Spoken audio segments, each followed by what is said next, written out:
Welcome back to my channel. Hit that subscribe button if you're new to this channel. Also like and share this video.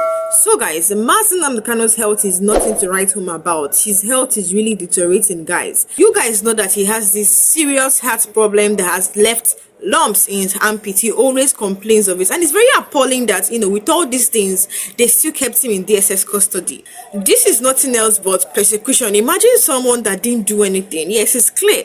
I always say that Kanu's case is no longer a legal case, because if it's a legal case, Kanu has won long time ago, because appeal court have already discharged and acquitted him.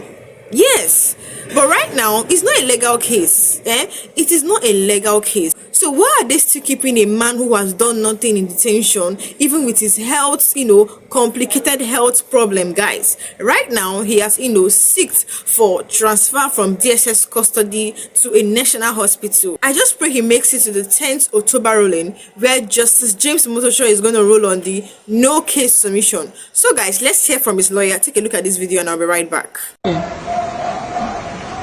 Well, I just came back from DSSS now. I went to visit Mazi Nnamdi Kanu, and the condition I saw him is not something to write home about. He's not well. I will continue to say it.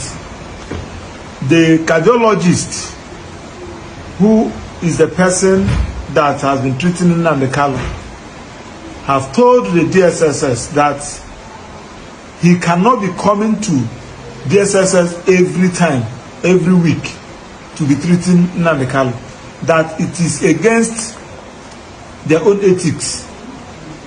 He is a US American trained cardiologist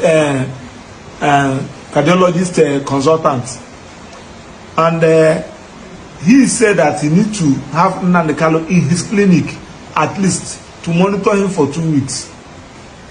But the DSS said no, that except it's through court order. I can't see the reason why the judiciary should be allowed themselves to be used by the executive. We have seen the best international practices that once somebody is sick, even in a prison, and if you discover that the person needed to have the best medical practitioner, a consultant or a specialist, they will release the person. But the one of Nnamdi Kanu, the case is quite different. Is it because he's an Igbo? Is it because he's Nnamdi Kanu? It's only a living that will face trial. Look at the letter written to the DSSS. Get this letter. Get this letter. This letter is being written by Heartland Cardiovascular Consultants Limited. The Onye G. Achilu, the medical director, and is a fellow, American College of Cardiology, wrote this letter to DSSS. And in the letter, he said, based on the symptoms communicated to me, I strongly recommend that.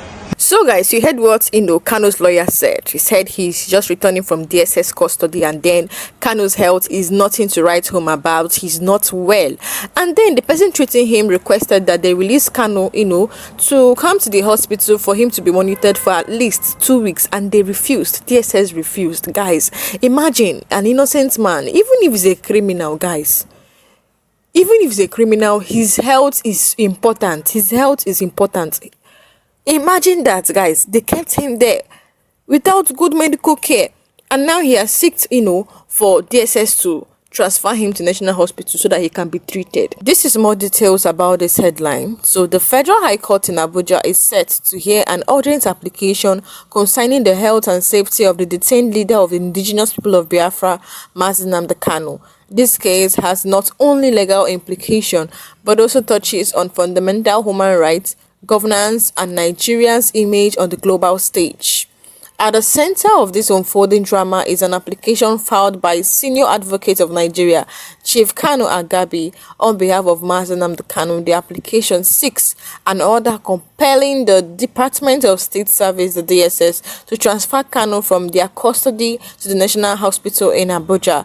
The reason is, his lawyer insists his health has taken a disturbing turn for the worst while in detention. According to the affidavit presented before the court, Kanu's brother Emmanuel disclosed that medical experts recently examined the IPOB leader and found troubling signs. The report points to kidney and liver complications, dangerously low potassium levels, and a swelling under his armpits, requiring immediate medical investigation. The team of doctors led by Emeritus Professor Austin Agaji strongly recommended that Kanu be transferred out of DSS custody and into a proper hospital environment. Chief Agabi argued passionately that the right to health is inseparable from right to life. He reminded the court that no individual, no matter the allegations against them, should be denied proper medical care. He also noted that the DSS has failed to respond to letters from Kanu's medical team, who has raised alarm about his condition. Faction Judge Justice Musa Liman recognized the urgency of the matter. He agreed that the application was so serious it deserved to be heard even during the court's annual vacation. The judge fixed today, September 15th, as a date for arguments from both parties. His decision signals the judiciary acknowledgement that Kanu's health crisis could have irreversible consequences if ignored. But the case goes beyond just one man's health. It raises pressing questions about the Nigerian justice system, the responsibilities of the State Security Agency, and the delicate balance between national security and human rights. For context, Mazi Nnamdi Kanu has been in DSS custody since 2021 following his controversial rearrest in Kenya and subsequent repatriation to Nigeria. He is currently standing trials before Justice James Omotosho on terrorism-related charges. While a bail application filed as far back as May remains pending, Kanu continues to remain in solitary detention. His legal team argues that transferring him temporarily to National Hospital would not prejudice the DSS, nor would it compromise national security. On the contrary, it would uphold the very constitutional guarantees of life and health enshrined in Nigerian law. The stake is high.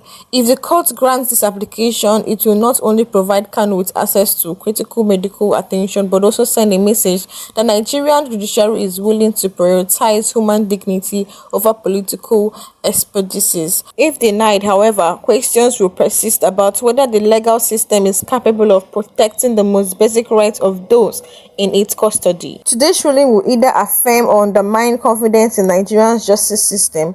Beyond the courtroom, the world is also watching closely. How Nigeria handles this case could shape international perception about its commitment to the rule of law, fundamental rights, and democratic accountability. So what happened next? The Federal High Court in Abuja is expected to hear arguments from both sides and deliver a ruling on whether Nnamdi Kanu should be transferred for urgent medical treatment. I will be following the story closely and bringing you updates as soon as they come in. So what do you think? Should the court grant Mazi Nnamdi Kanu transfer to the National Hospital, or should he remain under DSS care?